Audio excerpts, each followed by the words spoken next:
Welcome to the High Def Ninja Podcast, the official podcast of hidefninja.com. Before we get started, does anyone want to get out?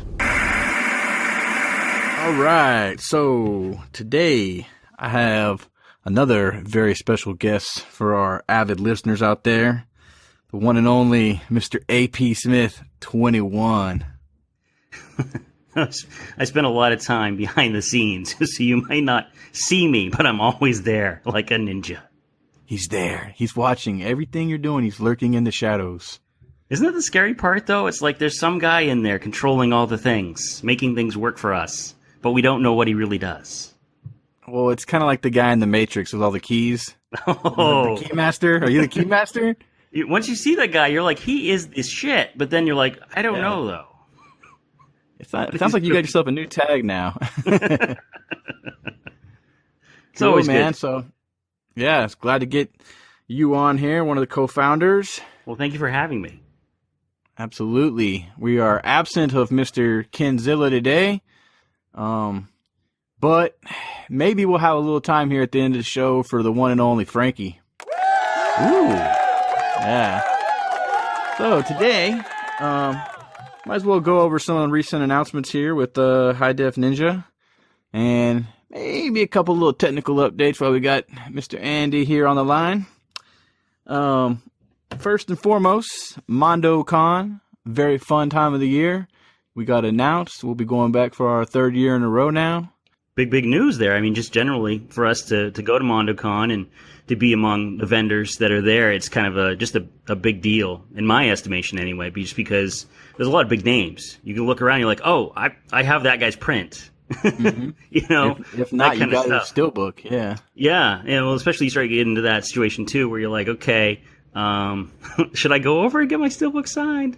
Is he gonna be cool with that? And they are. They're really cool with that. So they're definitely. I'd say compared to a lot of different conventions, it's way more chill. It's real approachable, to go to them, and the lines are never usually like obviously that long for these guys. They're not ridiculous. I've been to New York Comic Con once, and that was just crazy, insane in terms of lines and queuing up.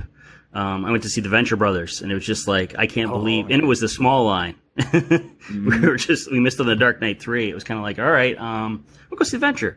But it's just amazing in terms of the difference, how in a way, I don't know if it's a Texas feel because it's more laid back, or just because of the way Mondo lays it out, but you don't feel overwhelmed even as a person just kind of hanging out at the booth. There's not an amazing amount of stuff that feels like, oh my word, I can't handle this. So that's kind of a great thing about that con. It's just a couple days of fun. I've always thought that it seems like one of those cons where, like, doesn't matter how old you get, it's one you can always go to. Like, it's a different environment of people, and so it's definitely more chill and, just very different than obviously a typical Comic-Con, so to speak. So. And the age range is kind of interesting as well, because there aren't, like, saying there's just younger people, I don't know if you think about like SteelBook collectors, people that are in the movies, figures as being a younger person in terms of 20s, 30s, but there's a lot of people that go to this con, from what I saw, that were in their 40s, 50s as well, that have been in the print game for a long time. Yeah. So you can tell, okay, these people know their stuff, and they're really into what they're doing. Yeah, and it makes you not feel bad when you're there. That's how I like it. It's like, man, if I was surrounded by nothing but 16-year-olds, I think I'd feel a little out of place. It's true. You start feeling a little dated at that point, going, wait a minute, I was around when HD DVD was happening. I don't know what to do with this. Right. So one thing I thought was interesting about Mondocon, I don't know if this is something that popped up when you went to your first Mondocon, but the rumor aspect of it, because of the fact that Mondo has these secret, showings, and what is the thing going to be, and there's a lot of hype to do with the print and who's going to create it and that kind of stuff. And the rumor we heard at the time was to do about Tarantino, and because we thought, Rodriguez was in town, maybe there was some Grindhouse got to go on, some other things like that. And it kind of just got out of control, where we just started talking to random people in the parking lot, and they're like, yeah, have you heard this rumor? And it's like, what? I was just in the hotel. You just drove in. How do you know about this? So it was kind of a weird situation, but kind of funny how it kind of just exploded. Yeah, and she was there with like her projectionist. So, well, yeah, in that part of it, we met Tarantino's assistant, and she's great, wonderful person, and so it turned out that I had hosted Group Buys, of course, on the forums for a long time. You've done tons of stuff as well on your end, and one of the people that essentially had always asked me to ship stuff to this friend of his in L.A. was Roddy Risden, and she had said, "Hey, were you aware that he had passed away?" And I was like, "Oh man, that's pretty sad news." The forums. Sorry to hear about that. And I was like, I thought it was kind of weird because I hadn't had anything from him lately saying, "Hey, could you ship this SteelBook to my friend?" And I was like, "Are you Julie?" And she's like, "Oh yeah, that's me." And I was like, "Wow, that's kind of crazy." And she's like, "Oh yeah, well, I'm Tarantino's assistant." And I was like, "Oh boy." Oh yeah. At that point I was like, "Oh, it's on." And I think you were next door. You were looking at just scoping out the con for a couple minutes, getting a break. And I was like, "You got to get back here right this second. We've got someone you want to meet." So, one of those situations where you can't plan that. It's totally random because me and Ken are just hanging at the booth. We're selling and doing our thing and talking to people and talking about hidefninja. And along comes Tarantino's assistant, and then bam, there goes that rumor, right? And everyone's like, "Holy cow, yeah, this is gonna happen." And then it's one of those deals where, I go there, I'm kind of like excited and elated to meet her and put a face to a name, but you get the highest of the highs and the lowest of the lows. It's like, so cool, I'm meeting this person, and with that connection.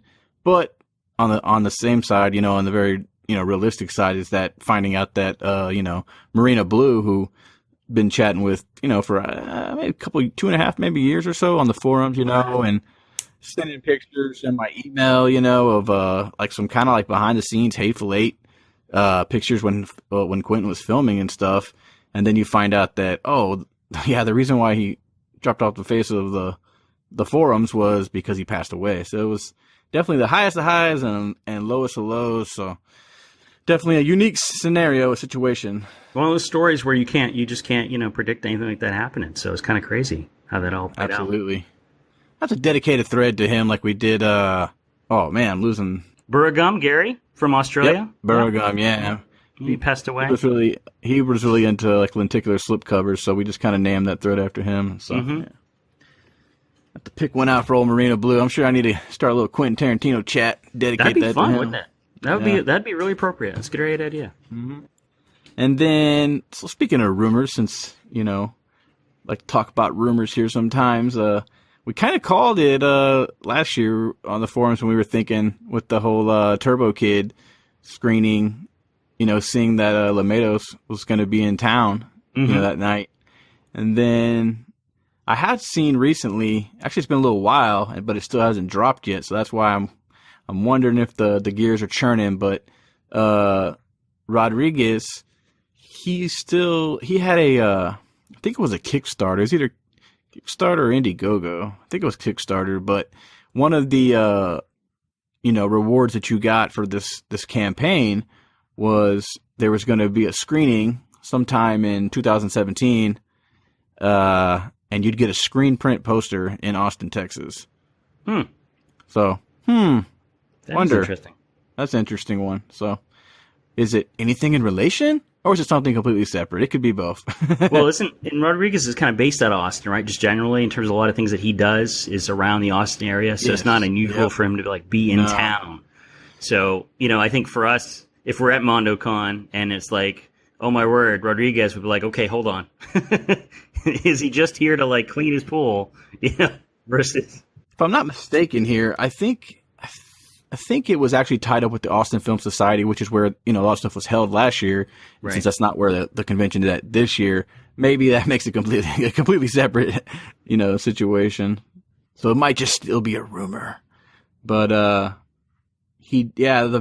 first year at Mondocon, he actually, had a show that he was kind of curating of, Frazetta art.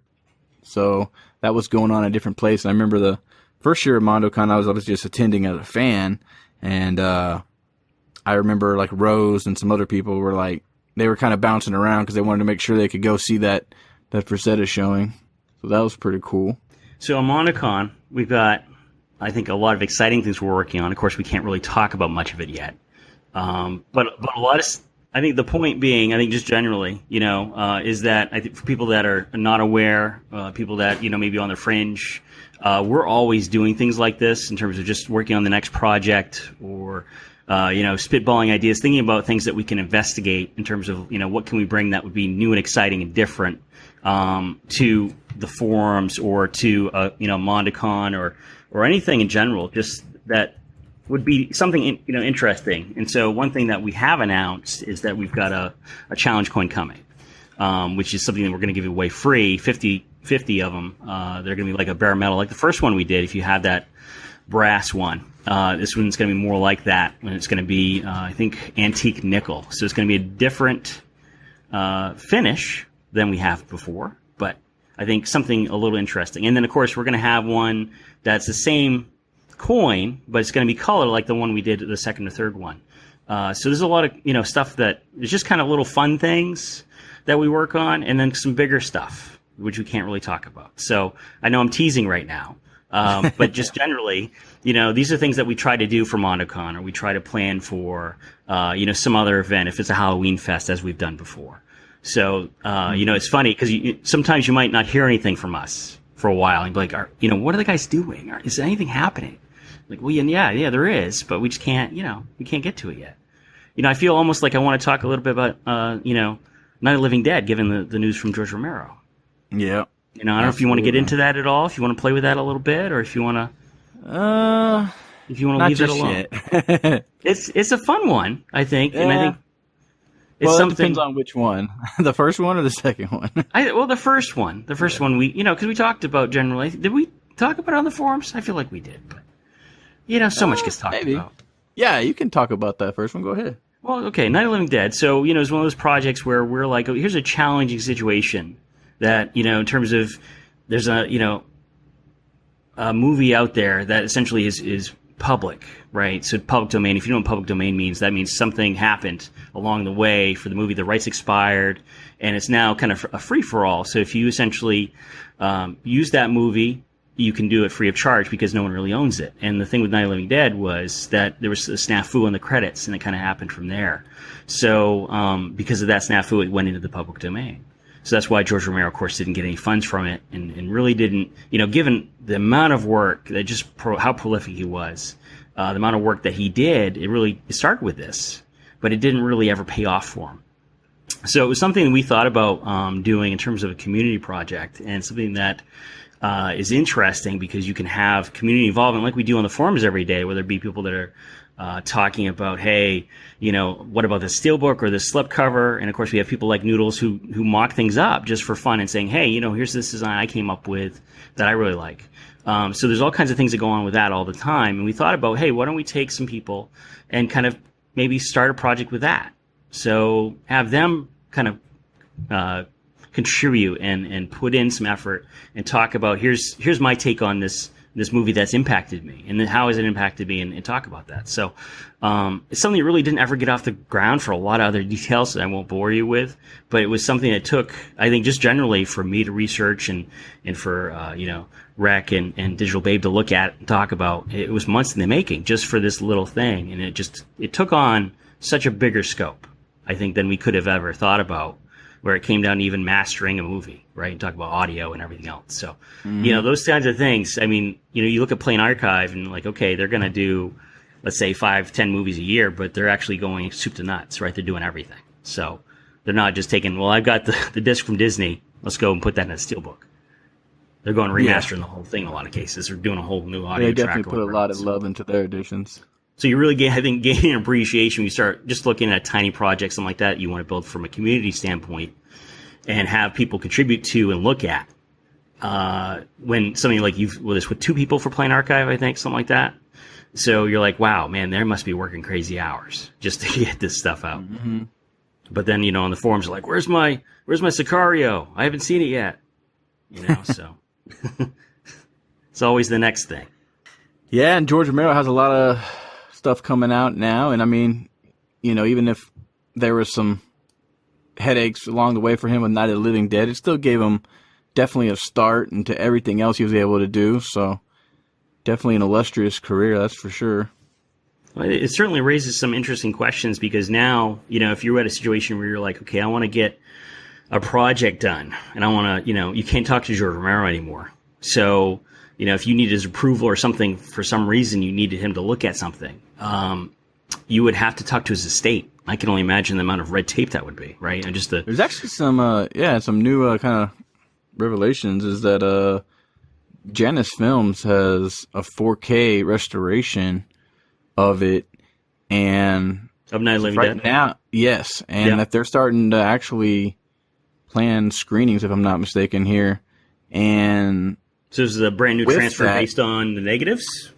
Yeah, it was actually I just learned today, and then some people are kind of starting to put a little 2 and 2 together because they're like, there's some mock art that's fake that's of like Criterion Collection, and they're hoping like because Janus Films works a lot of times with Criterion Collection, and that there's this now great 4K scan out there is that eventually we might all see a great 4K copy of it. So that'll be interesting to see if that actually comes to home media, given all the kind of hiccups to it. And then there's another party who's also claiming to now have actually all the rights, intellectually for Night of the Living Dead brand. So that's another interesting thing that's going on. But we've definitely moved past all those headaches of investigating that one and the legal process involved. So. Oh yeah, I think generally everyone has challenges in terms of if they're trying to do a project, and I think learning just is a big win sometimes. Just say, hey, I figured this out, and I could apply this to the next thing I might work on. So that's always a good thing to think about and work for. So. I think we got about 25 projects right now, so we'll see how many of them come through. When you run out of fingers, you have a lot, everybody. Yeah, we'll see how many more headaches come our way. Wow.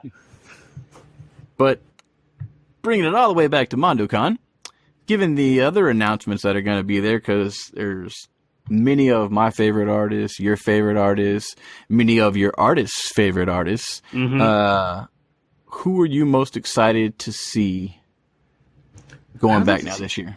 I think, the problem for me is that if I met Jock already now, and he's so nice and he's so approachable, that he's one of those people, just generally for people that haven't met Jock or maybe just haven't, talked to him or just generally maybe even haven't thought about collecting his art or getting a piece by him. He's just such a down-to-earth guy, and he's so appreciative of anyone that comes up, and he's just more than willing to say hi and talk to you for a couple moments. And that's a big thing for me, when you actually have someone that's willing to go out of their way to speak with you. So I wouldn't mind saying hi to him again. Right. That's actually a topic I've been thinking of a lot lately, because it's like, it's something to be said, man. It's like some of these artists, especially coming into the print scene, a little later than obviously some of those hardcore guys that have been in it, It's kind of like us being in SteelBooks since day one, and some of them have ventured over here, but they were in prints and vice versa. But it's definitely very interesting that when you see why some are very popular artists, I mean, with all their talent aside, it's hard not to fathom or think that a lot of it also has to do with the actual person behind the art, Well, that's part of the thing, right? The ground roots, and that comes, I think, together with our forum even, and it starts with a few people that are dedicated, that are interested in, and they're outgoing and are nice. I guess is where I would go that far, because it really, it was weird, and I'll just tell a quick story, and I want to, and this would be number 2 on my list. When I first met Rory Kurtz, I had no idea who he was, absolutely no idea, and so he came up to our booth. And he was just kind of like, hey, I'm interested in SteelBooks, and do you guys have any of the Mondo SteelBooks? And he was very enthusiastic, very interested. And I was like, who is this guy? And, I think maybe both you and Ken were kind of looking at him in the know, and I was just like, I have no idea who this dude is. And he was also there like right before the show opened, so you knew he's like, okay, who is this guy? Like he's in here before everybody else. Is an exhibitor, because we were also, for people that don't know, we're kind of more like, I would say, in last year's show, we're more like an annex. So we weren't kind of with everybody else. We're kind of like off the side. So you would have to kind of make a bit of a trek. If you weren't staying in the hotel, you would have to make an effort to come back to the hotel, kind of walk in there and walk around the small area we're in. And for Rory to kind of just I remember, I think he had a leather jacket on, so I just kind of, I noticed some details about Rory, and I was just like, I don't know about this guy. What is it? And then, he had a couple of big drops for Mondocon, and people were very, very excited about those. So, as it started to kind of building, I was like, oh, that's the dude. And so as the year progressed, and then going to this year, I'm a member of his Facebook group. I've been kind of watching some of the stuff he's been doing lately, which has been pretty exciting. I got the Batman print just because the amount of detail on it is staggering. And I think, if you've been looking for a print, just generally for people out there, when you have a time release, it's, for those people, I think, scrambling to get something, maybe you don't understand when you talk about SteelBooks, you kind of feel like you just order it and you get it, and it's not too much hassle. You feel like, hey, I got it secured. If it's not a timed release, some of these things are really, really hard to get. And it's almost like you have to know a dude. And in that case, that's something that even becomes a little more like a hunt, even beyond anything I've ever done in SteelBooks. Because, at some point you could be willing to say, I'm willing to pay this price for this movie, for this SteelBook, for this edition. And, that's what I feel is appropriate, whether it be, your limit's $100, $150, whatever it happens to be. And then you get it and you're like, okay, this is the thing. I'm good. Prints, man, it can go nuts really, really quick because they're all selling out in terms of, because there's such a small print run, such a small amount of things actually done. And so with the Batman print, that's something that's it's special. And interestingly enough, Rory announced on his Facebook group that he's going to put 2 sketches randomly in the actual allotment, however many are sold, for people out there. So essentially two winners. One's going to get a Joker sketch and one's going to get a Batman sketch. And they're both ridiculously done. They're just amazing. So they are pretty awesome. That kind of stuff, there's a guy, I think he understands collectors, he gets collectors, and he is a collector. So that's something you go, okay, I don't want to say he's one of us, but it's a situation where, he's he's our group. He gets us, is my point, I think, more than anything, rather than a guy that's just like, I'm just making art to, do my thing and because I like movies and whatever else. But this is a guy that actually collects Mondo SteelBooks. So, you kind of know he's a pretty cool dude. But like I said, I initially had no idea who is this man.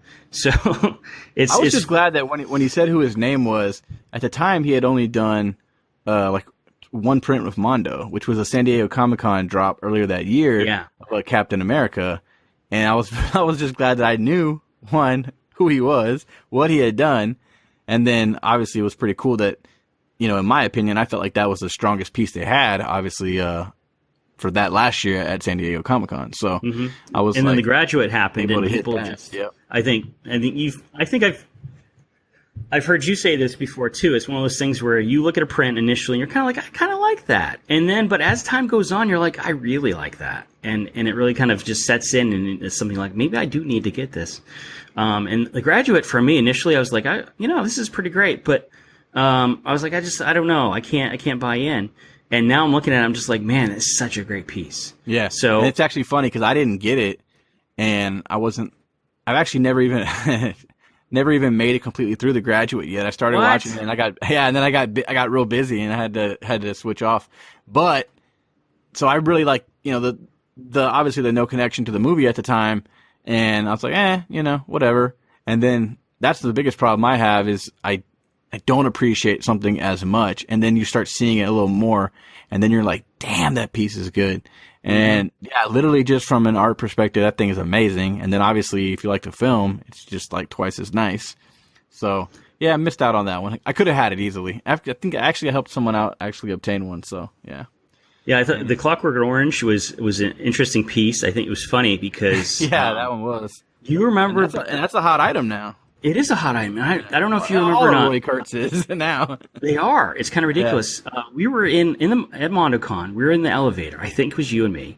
And there were two gentlemen that walked in, and they were talking about, once you see this, you just can't unsee it. And they're talking about this particular print. and the way the lady's kind of bending over. And it's like, I was like, oh, it didn't occur to me at all. I was just like, oh, okay. Mm-hmm. And they were both like, that's why I passed on this print. I thought, okay, interesting.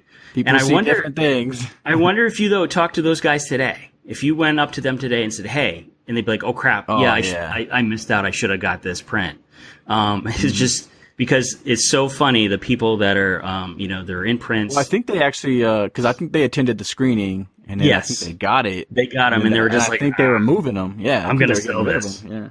I'm gonna get rid of it. I can't hold on. And I think it's one of those things. Like back in the day, I think I had like 8 to 10 copies of Iron Man at different points, and I have one today. And it was always like, let me try to get the. So I did spin one to get John Rambo, so that worked out okay. But a couple other ones, I was like, oh well, I felt bad for this dude, and I was like, oh, let me help you out. And so like we just did cost, and I got him as Iron Man, but. One of those things where it's just like, oh man, if I had those, what would happen, right? It'd be like, I'd have some cash to buy some Rory Kurtz prints. It would just turn around. It's not like I would go, I'm going to put this in the savings account. I'm going to save. No. I'm going to turn that around to get some Rory Kurtz prints. That's how it works, That's what's man. going to happen. Speaking of sketches and prints, see, they've done this a couple times now, and it actually usually always only happens, for the most part, when they have a timed edition of something that they're, already kind of predicting it's going to be a pretty big run. The last time they did it was, to my knowledge, this was the last time they did it, and it was with Mad Max Fury Road by Ken Taylor. Yeah. And then the cool thing about it is our man, Mr. Snollygoster, actually got one of the original sketches. And then the funny thing is that the tube came to him all the way in Ireland, and it was damaged, like totally bent up. And so he didn't open it, and he just contacted Mondo, and he's like, hey, I got this. He may have sent him a picture, I'm not sure. He's like, it's totally like, destroyed. They're like, oh, okay, we'll send you another one. I think they may have asked him to destroy it or just whatever the case may be. And so he was, he's telling me these stories and stuff. And then like a few days later, he's like, emails me. He goes, dude, I finally got around to actually just pulling that, that trash printout. And in the middle was this original sketch, and it had survived actually.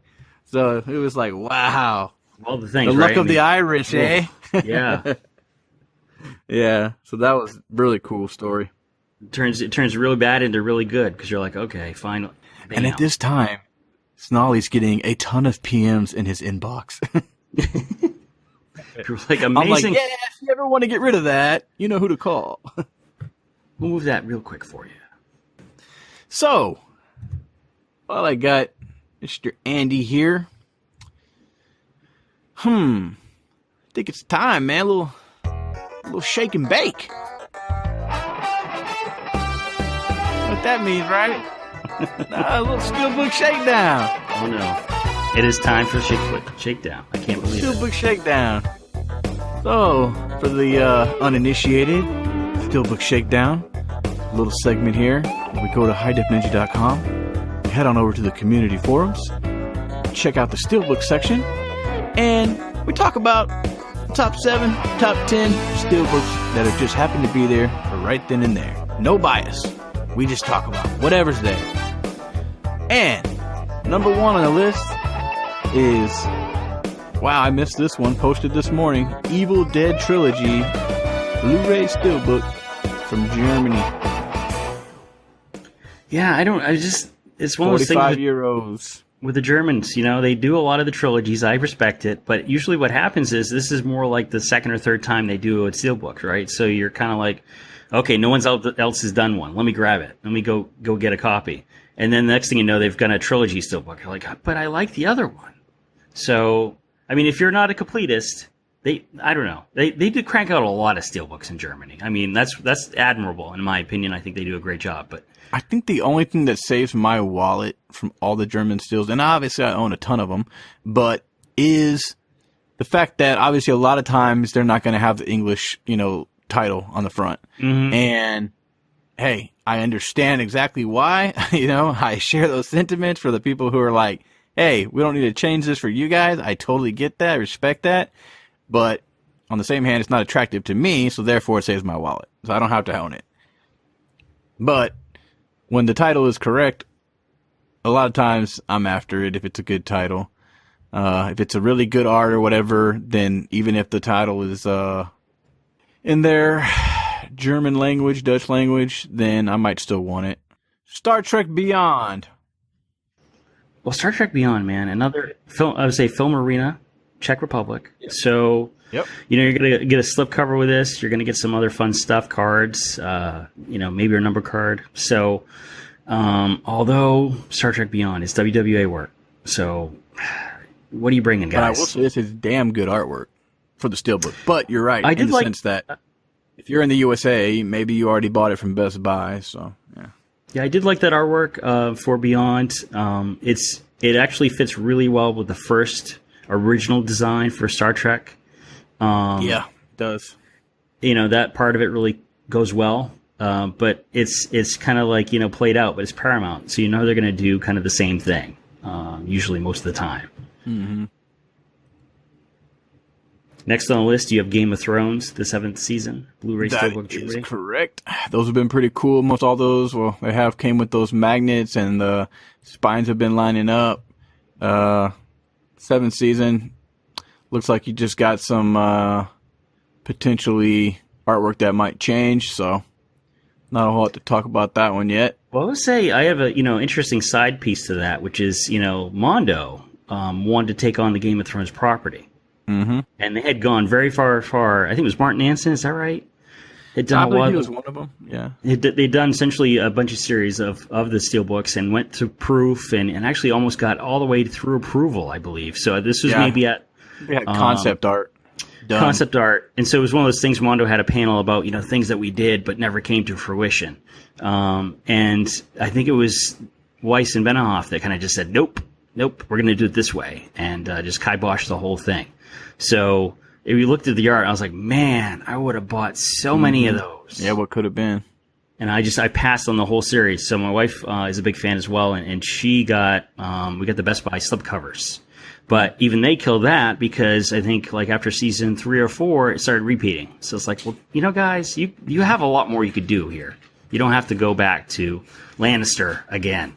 Yeah, they'll wait till it's all done. Then Mondo will be even bigger, and they'll go back to them.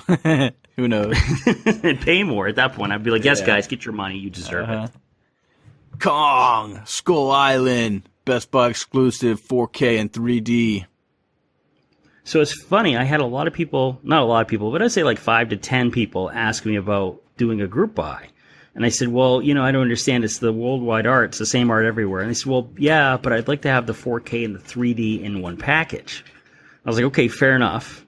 It's a Steelbook that it looks good, but it's flat. There's no additional features on it. If they'd embossed it. Now, this is a common complaint now we have with the US Steelbooks, where finally the Steelbooks have arrived. We're like, great.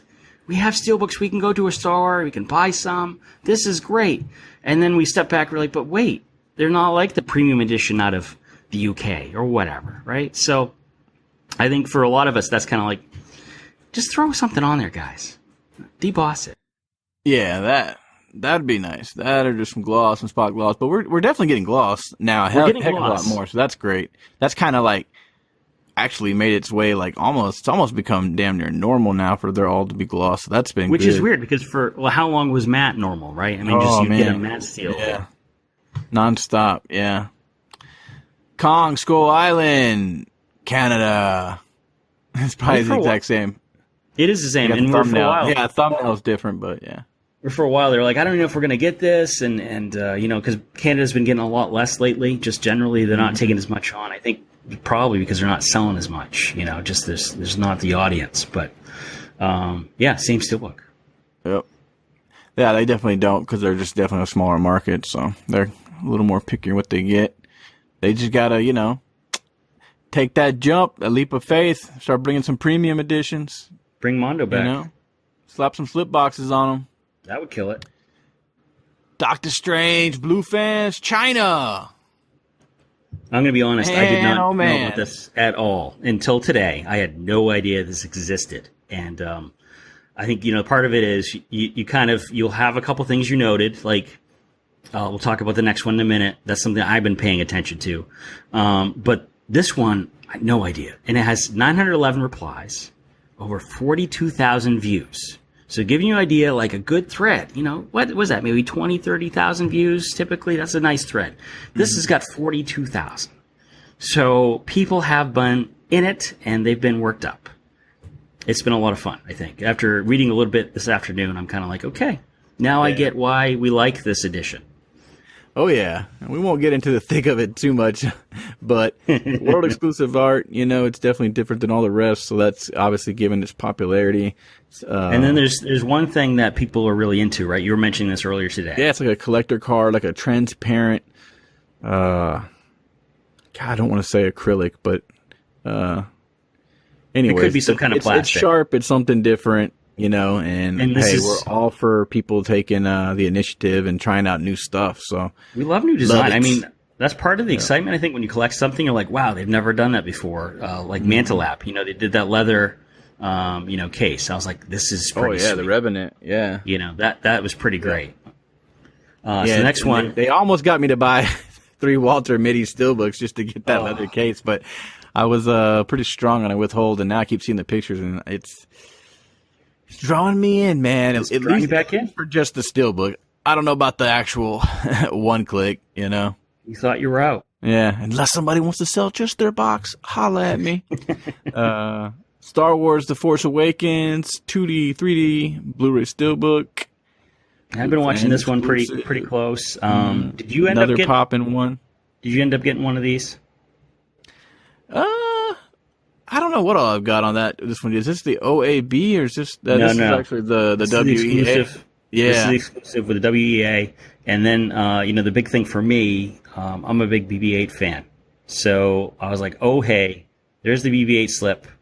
I'm rocking that. Now I know a lot of people out there on the forums love the double lenties, and I had no idea what the heck was about. I was like, what are you guys even talking about? Because, I mean, it's been a while, since you've been in the Blue Fans threads. There's so many things that happen now on the forums with different editions. There's so many releases. Yeah, you can't keep up with it all now. You can't keep up with them. And there's one of the things we've kind of added to the forum at the bottom, which I've actually used quite a bit recently, which tells you some of the other stuff on the forum. I was like, oh, hey, I didn't know that existed. So if you're not in there all the time, there's so many releases, so much to keep up on. I had no idea what double lenti. So I took a look in there. I was like, oh boy, I kind of like that. But I was like, I've already got one. So I'm trying to think who else is doing double lentis now. Shoot, I just saw someone else's too. Yeah, you're right. Maybe is it Zeta? Maybe Zeta. Might be Zeta. You might be right. Yeah. Because I don't think Nova's done a double lenti yet. I don't think. Oh. Well, Zeta's done loose lentis before. I know that they've had lenti problems, if you will. Kimchi hasn't done one yet, at least not. No, so it might have been Blue Fans that say they started this whole thing or whatever. But I don't. Actually, I do think they were the first ones to start it. I remember when they all got kind of hyped up. So actually, I think they did first start the first double lenti. So it's I think right with that, here's something that they've done a little different than other people, and it's like, hey, that's kind of interesting. I will buy that maybe twice. So that's the key. Oh, this one's been on the Shakedown before, but hey, not with Mr. Andy, and that's the Logan Film Arena edition. Hot item. Really hot item, and unbelievably so. I didn't think E1 would sell as much as it did. And I think Carl even was a little shocked initially at kind of how many people were looking for a copy. So I think he went back to Film Arena and said, hey, can I have more? And they granted some more. So there's some people, some folks that missed out on the group buy initially and ended up rolling and getting a copy later on, luckily enough. So and it's funny you mentioned this SteelBook, because today I got my actual ship notice from Carl. And there are a lot of people, I'm going to tell you, that often will say, hey, when is Carl going to get to me? When am I going to get my message? When am I going to know about shipping? And it's like, no, he will get, this man is a rock. He will get to you. It will happen. You'll have your SteelBook. It's okay. It's all right. Yep. I think gotta wait it out. I'm going to lull you to sleep. It's all right. It's okay. I'm feeling sleepy over here. Yeah, the Logan SteelBook, obviously a lot of its popularity came because the artwork is different on that one than pretty much every other release. So there's that. And then now you got a honorable mention here because it's not actually in order here, but while talking about Logan, the Mantelab SteelBooks glossy and I do believe debossed title, and it looks pretty damn hot. It did pretty well as well. That's another WEA, right? So you got another Logan artwork, and this is kind of unusual because when Logan first came Best Buy, it sold out immediately. A lot of people were scrambling for a copy. I really did not feel that artwork at all. And it was more comic book artwork, and typically I side with that kind of thing. I'm usually like, okay, hey, this is pretty neat. Typically. But for whatever reason, there was something off, and it's good. I'm just not a fan. It's kind of funny. I'm the exact way where, like you're saying, but I feel like it was just one of those movies that the movie was so good, and I mean, it was appropriately priced in line with pretty much everything else. Actually, there was a SteelBook for the 4K, and there was also one without the 4K. So you kind of had the option of whichever one you wanted to choose, and one $5 less than the other. And yeah, I mean, I ended up getting it, but that was just, more so in line with the fact that, hey, the movie was so damn good, even though I wasn't the biggest fan of the artwork per se. But I did respect the fact that, hey, they used the artists who wrote who illustrated most for the Logan arc on the comic book. Right. So it all made sense. I'll give them that. And let's see here. The Martian from France. That's like a little bump. That's from 2015. You almost like we should throw those kinds of bumps out. I'm just like, nope, I'm not talking about that. That is one. I love those. I love talking about the threads from the dead. Oh, really? And sometimes you wonder, is someone looking for this, or are they just they're spamming? What is going on? And so I'll get sucked in. Every so often I gotta go resurrect something. I'll take a peek. Be like, okay, what's happening with this? But the artwork on this is so horrendous because it's got just Matt Damon right in the front, and for me, I'm a completist in that I like the spine a certain way, and it's. This is the way they do it in France. Not a problem. I just don't like it that way. So it's like, oh man, I can't. That'll look bad on my shelf. That's where I go with it. That. I would totally pass on that. Next up, Dunkirk 4K Blu-ray SteelBook, Best Buy exclusive. Man, the movie. All I've seen is some trailers. It's one of the trailers I've seen actually left a lot to be desired. But I just knew, hey man, Christopher Nolan, war film. I'm down. You can't go wrong. Christopher Nolan. He's going to kill it. So Absolutely. You're going to go in, you're going to see one thing, you're going to go, okay, wow, and then bam. I mean, Interstellar, in my opinion, was just amazing. And we saw it in the theater, and it's the only way to see it, and it blew me away. And Christopher Nolan has just consistently all through just done amazing, amazing work. So I'm a huge fan of his. And I think maybe the weird part of this is when we do this kind of stuff, it's like, are you guys doing this very early for some reason? Why is that? Oh, like dropping these SteelBooks where it's not even still in theaters. It just came out. It's like, why are you guys? And it's like, this is happening. I'm actually liking that now. That's been a new thing. I almost wonder if Zavi is kind of, I don't know about being the ringleader of it all, but definitely they seem like they were kind of jumping the gun on most because they've been doing that kind of since last year. And now, a lot of the USA is following suit. And it all makes perfect marketing sense. I don't know why they didn't do it long ago where and maybe it's just when things are getting really good reviews, this is getting extremely high reviews. So it's like, especially they'll get your money. Tap onto it now, get someone to lock their order in, and just do it and make it happen. Oh, yeah.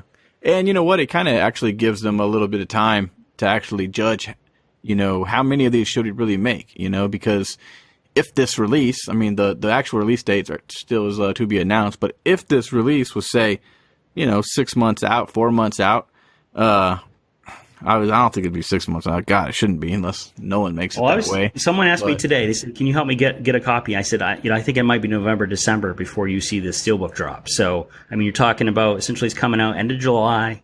I will say they have been shorter on releases lately. Yeah, that's the thing. The release window has been closed, but, if this thing is 5, 6, whatever, out, then that actually gives the studio more time to take in orders and gauge, better of how many of this SteelBook should we actually make, So, who knows? But there's some where you see it leave theater, and next thing you know, in 2 months, you already got it in your hands. So, there's some of that as well. Maybe that's when they know they have a dud on their hands. They cancel it. Yeah, like this. Oh man, this movie sucks. Like, let's just get it in the theater, see what we can do, and get some sales quick. It's like that Shia LaBeouf movie that lasted one day in the theaters in the UK, earned like $10. So like one person went to see it. What movie was that? Some war movie. I don't remember the name of it. And so it opened and one person went to see it. That was the sales. It was like, oh my god. Just quit, dude. Just don't do anymore. Yeah, he did a damn good job in Fury. So he did. I think the problem is that all the other stuff he does detracts from his performances in actual movies. He does do some crazy stuff. He got arrested the other day. Yeah. Free Shia. Oh man, coming with HDR, so that's damn good. And I think we might have time for one more. Did one more make it? Beauty and the Beast. 3D, 2D, live action, Blu-ray SteelBook Zavi exclusive. That's already broke a record worldwide. Yeah, same artwork as the US one. I think a little different than the US one was debossed. Is that right? If you're a fan, it's a nice looking steelbook. Absolutely. I actually still have not seen this film. Heard good things. My wife saw it in theaters. I think her problem was that the new songs she didn't like. So she was a fan of the original stuff, but when they threw in the new songs, she's like, they felt a little forced. I just didn't like it. And so it was interesting to hear that point of view, because I think the people she went with were on the other side and they really loved that. So, but she was more of a traditionalist when it comes to Disney. Oh, I definitely would be as well for that film. I wonder if someone, I think that's what my daughter kind of complained about. Well, she had already seen the original, but I wonder if someone who had never seen the original went to go see this, if they'd have any complaints about the songs. It'd be interesting. Mm-hmm. Taking it in, for the first time without that, nostalgia. Right. Oh man. You ain't lying. Everything's getting dropped and the movies aren't even out yet. It's just, pre-order. And I start to wonder, and the thing, people end up doing this, which Zavi's talked a lot about, and in a lot of ways, maybe they're not, lying about it, is that often they'll get a lot of cancellations, but that's because people's credit cards actually do expire because they're taking these pre-orders 6 months ahead of time. Someone's like, okay, my credit card is valid today. And then they just never go back. They never update their stuff. So when it comes around to them to go charge the credit card, it just doesn't go through. And there it is. There you've missed your copy. So, there's a lesson, kids.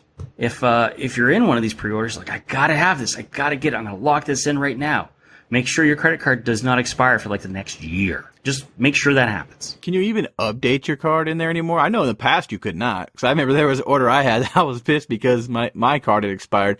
This was probably 3 years ago, though. And you couldn't even go in. Couldn't even update it. Best Buy you can now. They've updated it so you can actually go in and change your payment method right there. Well, I mean, Zavi, though. So Zavi, I don't think so. But so the last thing I really ordered for them, and funny enough, I hadn't been in there a very long time, was The Last Walking Dead. So I had to get the Negan art. It's not happening in Target. I mean, if people think it is, it's not. So I had to go get it from Zavi. And I could... and also, I'll say this, because I was not a fan of season 3 with the jumbo. I went and crossing the fingers that season 3 Amazon France is a slim, and it looks like from the mock-up it is. Ooh. So I rolled with that and said, I played with converting it for a long time. I know a lot of people are very confident in that skill when they have it. For me, I would be worried about scratching up the steelbook, especially if that's something I'm going to try to get signed by Jock. So.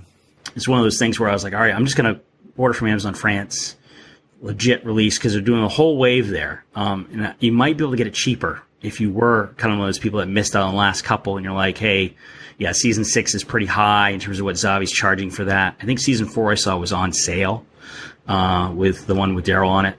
So, a lot of that stuff you could kind of watch and play games. So they're not immediately selling out, but that's one of those steelbooks I just have to have because I really love the artwork.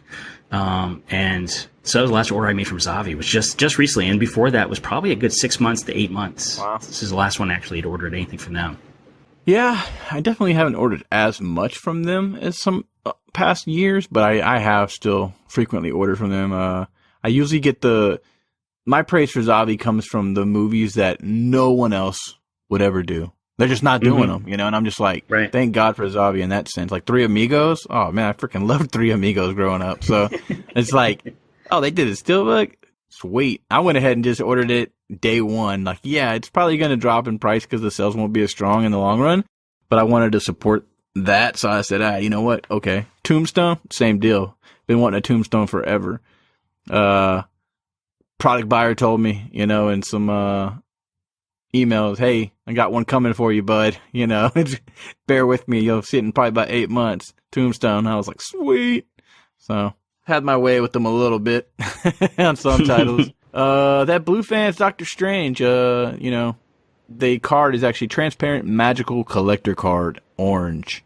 So looks pretty badass. Comes in a little envelope. Looks like the biggest selling point, obviously, just the SteelBook itself being, you know, its own art, absolutely. But yeah, the other biggest selling point is that the one click comes with an exclusive box set, and it actually replicates the book of Cagliostro or whatever it is from the movie. Yeah, they're doing more of this. That's a good tie-in, you know. HD Zeta, I think, also been doing some of that stuff where they're kind of spinning off something that's just for the box set. So Suicide Squad is now. Everyone's topping one another with the premium editions. It used to just be slip boxes. Now it's moving into box sets. You got Kimchi with the Machete, with the Hell or High Water. You got HD Zeta ones, you know, and HD Zeta actually was doing some damn good box sets, probably damn near prior to everyone. I mean, you think about like Interstellar. The Interstellar, I missed out on that. I ended up getting just like, I think maybe the quarter slip from internationally, and then one as well. So yeah, and those things are just, when you get them, they're stunning packages. They really are. But I think now looking back, if I'm going to get a box set, it's going to have to be a movie that I just love to death. Yeah, like gotta be nuts over, right? Like, and the funny thing is, I really love Walter Mitty. Like, I really like that film. I actually think it's a film that I might actually rewatch more often than a lot of other films. So, but maybe it's just the fact that you know how it is. Some of those comic book movies, you're just a lot more quick to the punch to I don't know, man, to collect them and get them. You know, maybe it's that behind it, but I couldn't pull the string on Walter Mitty, and the digibook I have from Target for like, I got for $10 is like nice. So I'm like, I'm cool with that. Very nice digibook. Yeah. It was very nice digibook. Yeah. But yeah, anytime you can make a box play into something that's like, you know, in the movie, you know, that's called being innovative. So that's why this is probably super duper hot in that sense. Plus the 1.4 didn't come in any group buys. So if you wanted that one, then you had to be part of the box set. And I mean, I actually do know that, for the most part, I'm pretty positive from the way it was worded to me, we're no longer going to see those little, what do they call them? They call them gift boxes, where like you're finding Dory, one click would be in a box. The Guardians, one click would be in that little box. You know, Captain America. Nah, it wasn't even Captain America one. Well, Civil War, yeah. So yeah, those, now they're trying to step up their game. So that's the competition going on right now with those guys. So it's kind of a good thing, and it's jury's still out if there's anything bad to it. Is it bad because maybe everyone starts raising their prices? You know what I mean? But it's good because at least they're having to now compete all with each other a little more, so the end consumer is getting a more quality product, you know? And that's what I was going to say. Innovation, you know what I mean? Because before it was like, just this is all we're going to give, you know? And HDN, you know, with ours, we've always tried to be, you know, innovative and do things differently. To this day, no one else has done, you know, screen printed art cards. So kind of trying to marry the whole like poster world and SteelBook world together, you know, trying different things. So that's what's fun, you know, that's what's fun. So I'm glad to see that they're doing, you know, some definitely innovative stuff. So. Well, that's the thing is, you know, some of the stuff that we've done before, you don't get the real feel of the thing until you actually see it in hand. Yeah. Because you see a mock-up, you're like, okay, that looks cool. When you actually get it, you're like, oh, wow, okay, there's a lot of quality that went into this. And, you know, the feel of the paper, things like that. And that's the kind of, you know, situation we're talking about when we're talking about physical media. We're actually giving you a physical package to go along with that versus, you know, something like, all right, we just threw this in there and thanks for spending your money. And that's it. So it's kind of like, let's put some thought into it. Let's put some design into it. Stuff that we've done. I hope people see that we do that kind of thing. We actually spend some time. Name of love. If you count the man hours, we are always bankrupt. Oh, we're definitely in a deep hole when it comes to Dan hours. Yeah. Oh, man. I spent a lot of time thinking about this. But, it's like, just like with posters, like Mondo posters and screen print posters in general, and say these type of like nice printing people are doing on these slip boxes, it's like they can look cool from mock arts, but it's like that's why I got into screen print posters so late in the game.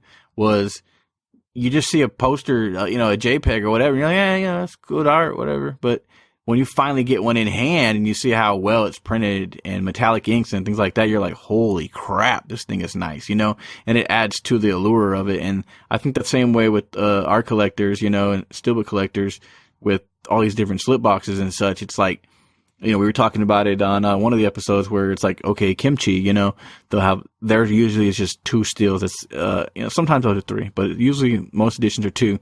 And it's a linty and it's a full slip.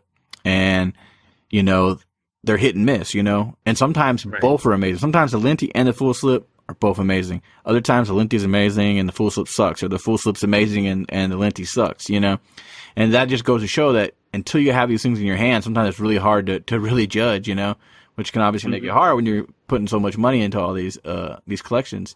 But going back to Mondocon, things like, the people who do take the time, and if you're really into this stuff, come see us at the booth and you get to see these things in person. And hey, even if you're not going to buy something, it's just cool to just look at all these different editions in person, and really be able to see like, wow. And that's what I kind of take away from like when I visit, someone who's a steelbook collector, like for instance, like a Rosart or a Neve or whatever. And it's like, you see their collection and then you can finally see, because obviously there's no way in hell I can buy everything I want. And so when you see someone else's collection in person, it's really cool because you get that moment where I know about all these releases. I mean, we live, breathe, and sleep HDN, so I know about all of them. But to be able to see them in hand and go, oh, okay, wow, that one turned out really well, or yeah, that one sucks, or whatever the case may be, It's something to be said of seeing these things in person. It's pretty cool. Kind of almost brings back the old browsing the Blockbuster, etc. Of course, the editions weren't nearly as nice, but just being in a movie store sometimes is becoming pretty hard to find these days. Yeah, my local Best Buy closed. So if I need to go get a movie and I want to see it in hand, I want to see that steelbook before I buy it from bestbuy.com. I got to drive. I got to get on my lunch hour, so go to work, which is half an hour away from my house. And then I'm driving another half an hour to Best Buy on my lunch break. So, it's one of those things where I have to make an effort to get there. And, it's something I do enjoy, like just walking through and saying, oh, there's the stand for the Transformers releases. Okay. That's pretty neat, because I remember when we never had that. When you were like, where are the SteelBooks? And you talk to people and they're like, I have no idea what you're talking about. There'd be no just dedicated displays. Yeah, you're right. They'd be like, oh, you want this edition? They hand you a slipcover edition. Like, no. We don't sell books, sir. We don't sell books. No, we do movies. And you're like, okay. And so that situation where I think, if it's become more mainstream or maybe more people are aware, whether they call it a metal case, a steelbook or something like that, they still essentially are referring to a lot of the same thing. Or even conversely using steelbook to describe a metal pack or, potentially in the past an iron pack, things like that. So in that case, it's kind of like, okay, at least people know the vernacular now and could say, oh, this is a premium edition. This is something that's a little different than just buying a regular plastic case. And a lot of people are, hey, this has got unique art, or I want to display this. This is great. And they use that like a little, in terms of a wall display even. I see people use the magnets now. They put them right on the wall. And I'm like, man, you're pretty brave when you do that, because I wouldn't do it. But, Depends on what people are like, hey, I got this cheap at Best Buy at $10. I'm going to put it on the wall. I'm like, all right, fair enough. I remember I had to import my same copy. It was $30. Well, Andy, before we close this out, I got 5 questions for you. All right. Let's do it. What is your favorite steelbook? Favorite steelbook? I would say John Rambo, the original John Rambo from Amazon Germany. The story behind it and how I got it. It was from a member of hidefninja too, by the way. So shout out to him. Sweet. Now, what is your favorite edition or the prized jewel of your collection, no matter what, the packaging, etc.? No matter, well, this is something you helped me get. So I sourced the SteelBook, but you made it the special part of it, which is to get Stan Lee to sign it. So my Thor edition with Stan Lee signature is something I'm never going to trade, never going to get rid of. And right now, believe it or not, it's sitting in one of those anti-theft cases. That's G1 size. So nice. If for some reason a friend is coming over or a little kid walks by, no one's messing that up. Stay in mint. Let's see here. Your favorite member on HDN? Favorite member? There's so many fun ones. Well, I think it depends. So I got a couple ones. So I'm going to go with Frankie to start because he's, often I'll help him get an edition. Whether it be, I think, in some cases he can't get to Best Buy, or, something happened, he just can't get there. I'll help him source a release. So we have a lot of fun with that. And then in terms of interacting with, I think both Ken and Matt, so Trident and Kui, are both a lot of fun to just kind of, chew the fat with, if you will, in terms of posts and going back and forth. So I enjoy reading Frankie's the most because he's always so upbeat and so positive. But if I'm just conversing with people randomly, usually Ken or Matt will throw something in pretty good. So there's a few. Well, this next question, you may have answered it in your last question, but you may have not. Who makes you laugh the most on HDN? Well, I think traditionally, this is probably not an answer most people are going to say, but I'm going to say Logans. Lgans. And you'd be like, wait, his posts are so negative. I don't get it. Like, exactly right. That's kind of funny. I mentioned him in episode 3, and I call it's, we always butcher names too. I have no idea how you pronounce that, and I just call him Elgins. Okay. I think either works, honestly. And you're calling him what? Logans? Logans. I just went Logans, like there was no O there. We just kind of put the two together. Well, we're going to have to get an answer to that because I don't know who's right. And we're probably both wrong. We're probably both wrong. I mean, see, I didn't even pick out, a unique name on my on the it's forum. Actually, I think it's part of his like an abbreviation for his name. So let's find out. Well, a lot of us have done that. Oh, man, there's a lot. There's a lot of guys like that. Yeah. And last but not least, who would win in a fight, Harley Quinn or the Black Widow? Oh, geez. I think Harley Quinn because there's no stop to her. There's just, there's no, like, blow too low, if you will. She's unrelenting. So Black Widow, while she's got the skills, she's a secret agent. I think at some point Harley would just go wacky. And you'd be like, okay, I didn't see that coming. Yeah, absolutely. Who knows? She might have the Joker show up. She's a cheater, right? That could happen. Yeah. Well, sorry, guys, but we ran out of time here. I was going to have Frankie join us, so it's just not going to be able to happen tonight. Sorry. We'll just push him back to the next time. Yeah.